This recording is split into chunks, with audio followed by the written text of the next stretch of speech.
Good evening बच्चों। कैसे हो आप लोग। मैं आशा करता हूं कि आप लोग सभी स्वस्थ होंगे और सभी लोग अच्छे से होंगे और सभी बच्चे अपने आने वाले एग्ज़ाम्स की तैयारी कर रहे होंगे। तो हम लोगों का जो मेन टारगेट है वो उत्तर प्रदेश पुलिस कांस्टेबल और आप लोगों का लेखपाल है।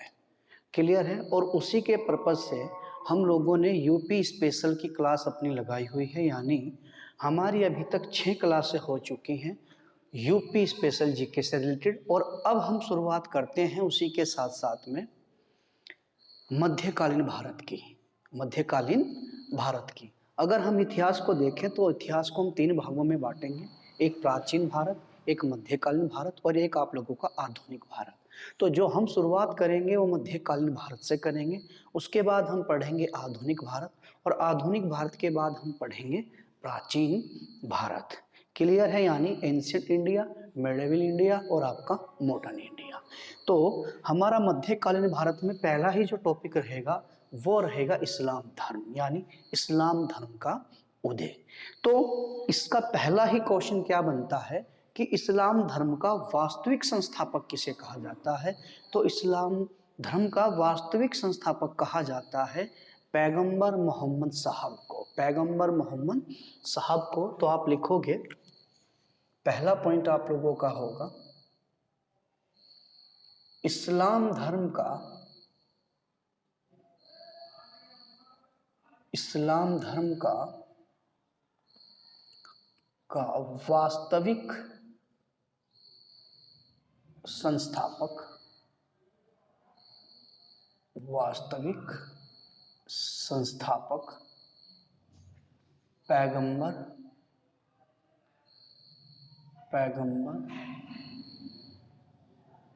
मोहम्मद साहब को कहा जाता है। तो इस्लाम धर्म का वास्तविक संस्थापक किसे कहा जाता है? पैगंबर मोहम्मद साहब को। और अगर हम इनके जन्म की बात करें कि भाई इनका जन्म कब हुआ और कहाँ हुआ, तो इनका जो जन्म हुआ था वो 570 ईस्वी में मक्का में हुआ था। इनका जन्म 570 ईस्वी में मक्का में हुआ था। और अगर हम इनकी मृत्यु की बात करें कि भाई इनका निधन कब हुआ या इनकी मृत्यु कब हुई, तो इनकी मृत्यु हुई थी 63 वर्ष के समथिंग, यानी 632 ईस्वी में। और हुई कहाँ थी? मदीना में। कहाँ हुई थी? मदीना में। और मदीना में ही इनका क्या है? मकबरा। अगर हम इनके मकबरे की बात करें तो इनकी कब्र यानी इनका मकबरा कहाँ है? मदीना में है। कहाँ है? मदीना में है। क्लियर हुआ। यानी इनका जो मकबरा है वो भी कहाँ है? मदीना में है। मकबरा, इनका जो मकबरा है वो कहाँ है? मदीना में है। और अगर हम बात करें कि भाई इनके पिता का क्या नाम था, तो इनके पिता थे अब्दुल्ला। इनके पिता थे अब्दुल्ला।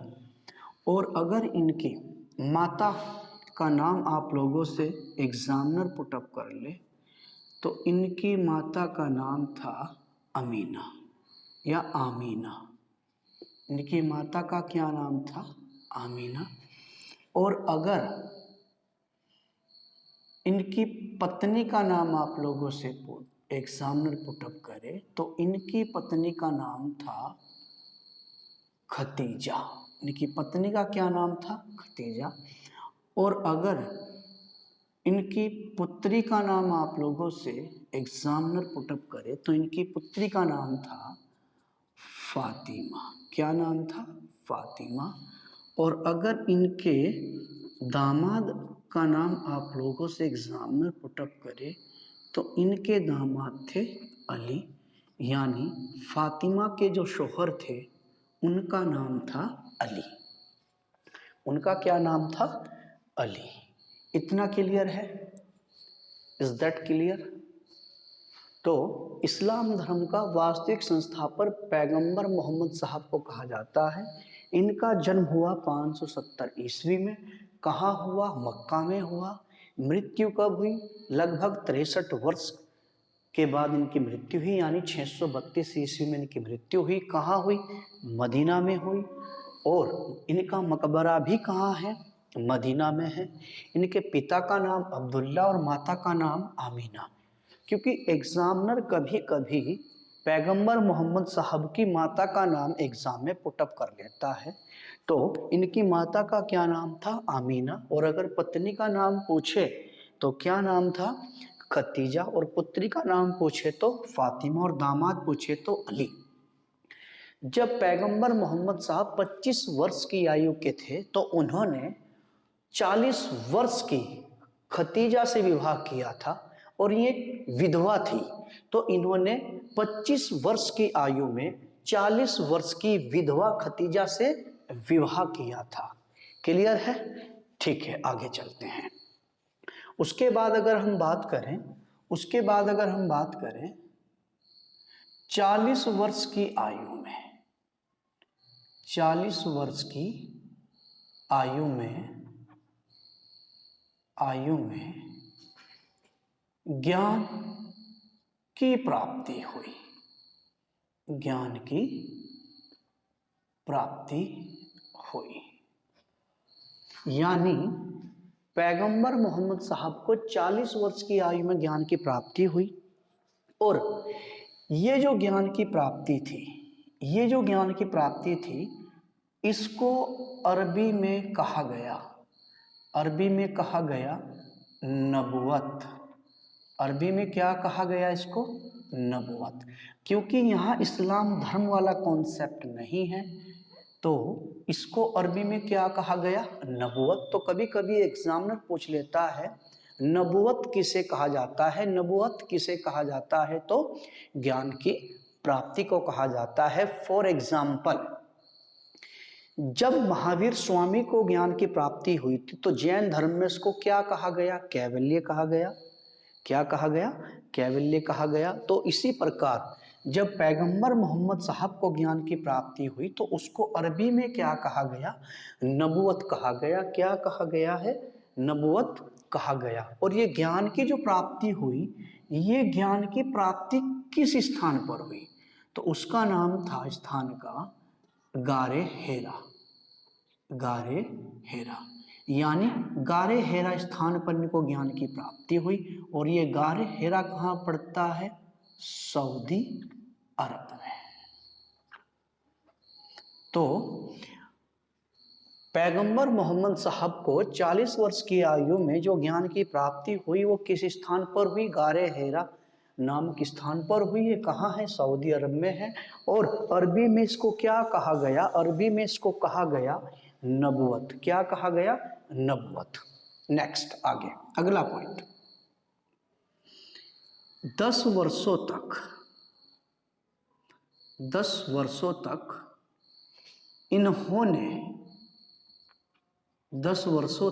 इन्होंने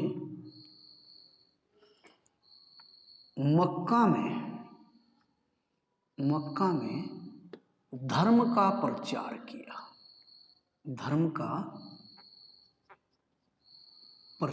किया। 10 वर्ष तक इन्होंने मक्का में धर्म का प्रचार किया, लेकिन जो इनके विरोधी थे, यानी कट्टरपंथियों को ये बिल्कुल भी रास नहीं आया और इनको मक्का छोड़ने पर क्या कर दिया गया? मजबूर कर दिया गया। तो आप लिखोगे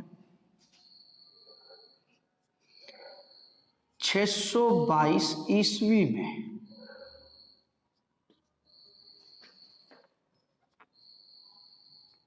मक्का छोड़कर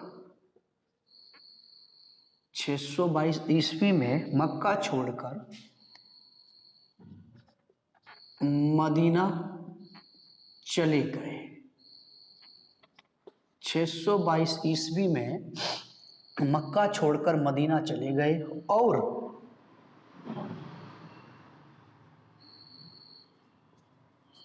इस घटना को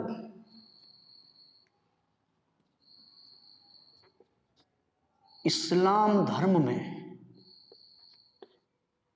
हिजरत कहा गया। हिजरत कहा गया। हिजरत कहा गया। हिजरत क्या होता है? हिजरत का अर्थ होता है स्थानांतरण, यानी एक स्थान को एक स्थान से दूसरे स्थान पर जाना ही क्या कहलाता है? हिजरत कहलाता है। एक स्थान से दूसरे स्थान पर जाना, एक स्थान से दूसरे स्थान पर जाना ही क्या कहलाता है? हिजरत कहलाता है। तो इन्होंने 10 वर्षों तक इन्होंने मक्का में धर्म का प्रचार किया। 622 ईस्वी में मक्का छोड़कर ये कहाँ चले गए? मदीना चले गए। और इस घटना को इस्लाम धर्म में क्या कहा गया? हिजरत कहा गया। यानी एक स्थान से दूसरे स्थान पर जाना क्या कहलाता है? हिजरत। यानी एक स्थान को छोड़कर दूसरे स्थान पर चला जाना, यानी सीधा सीधा आप कह लो स्थानांतरण क्या कहलाता है? हिजरत कहलाता है। नेक्स्ट, अब आप यहां पर नोट करके लिखोगे। नोट करके क्या लिखोगे? आप लिखोगे 622 ईस्वी को, नोट नंबर 1, 622 ईस्वी को, 622 ईस्वी को इस्लाम धर्म में प्रथम वर्ष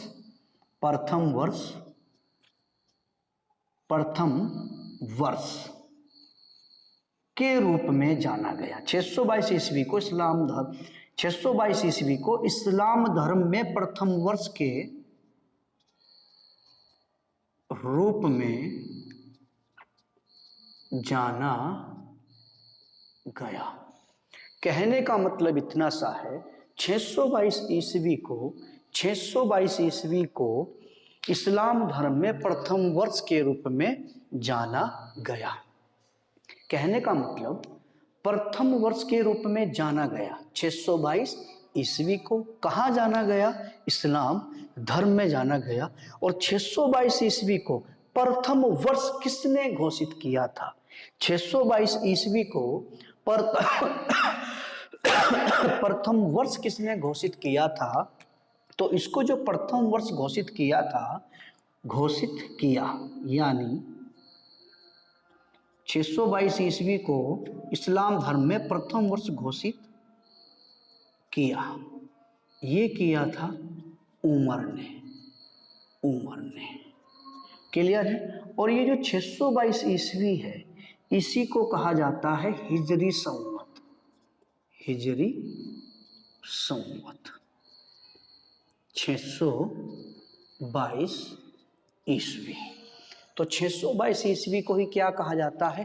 हिजरी संवत। पूछ लेता है एग्जामिनर कि भाई हिजरी संवत किसे कहा जाता है? 622 ईस्वी को, 622 ईस्वी को या 78 ईस्वी को? जैसे शक संवत कहा जाता है ना 78 ईस्वी को, तो ऐसे ही हिजरी संवत किसको कहा जाएगा? 622 ईस्वी को, 622 ईस्वी को। तो हमने आपको पढ़ाया, क्या पढ़ाया? इस्लाम धर्म का वास्तविक संस्थापक पैगंबर मोहम्मद साहब, इनका जन्म 570 ईस्वी में कहाँ हुआ? मक्का में हुआ। इनकी जो मृत्यु हुई वो 63 वर्ष की आयु में हुई, यानी 632 ईस्वी में इनकी मृत्यु कहाँ हुई? मदीना में हुई। और इनका मकबरा भी कहाँ है? मदीना में है। क्योंकि 622 ईस्वी में मक्का छोड़कर ये कहाँ चले गए? मदीना ही चले गए थे। इनके पिता का नाम अब्दुल्ला था, माता का नाम आमीना था, पत्नी का नाम खतीजा था और पुत्री का नाम फातिमा था। और दामाद कौन थे इनके? अली। दामाद कौन थे? अली। 40 वर्ष की आयु में ज्ञान की प्राप्ति हुई, जिसको अरबी में क्या कहा गया? नबुवत कहा गया। और ज्ञान की प्राप्ति किस स्थान पर हुई इनको? गारे हेरा नामक स्थान पर हुई। और ये कहाँ पड़ता है? सऊदी अरब में। 10 वर्षों तक इन्होंने मक्का में धर्म का प्रचार किया और कट्टरपंथियों को ये मक्का में दुश्मन दिखाई देने लगे और इनको मक्का छोड़कर जाने पर विवश किया गया। तो 622 ईस्वी में मक्का छोड़कर ये कहाँ चले गए? मदीना चले गए। और इस घटना को इस्लाम धर्म में क्या कहा गया? हिजरत कहा गया। इस्लाम धर्म में क्या कहा गया? इस घटना को हिजरत कहा गया। हिजरत मैंने बता दिया, स्थानांतरण हिजरत। 622 ईस्वी को प्रथम वर्ष के रूप में घोषित किया गया। इस्लाम धर्म में प्रथम वर्ष के रूप में किसको घोषित किया गया? 622 ईस्वी को। घोषित करने वाला कौन था? उमर। घोषित करने वाला कौन था? उमर। और हिजरी संवत किसको कहा गया? 622 ईस्वी को ही क्या कहा गया? हिजरी संवत कहा गया। उसके बाद पैगंबर मोहम्मद साहब के जो उत्तराधिकारी हुए हैं उनको बोला जाता था खलीफा। क्या बोलते थे उनको? खलीफा।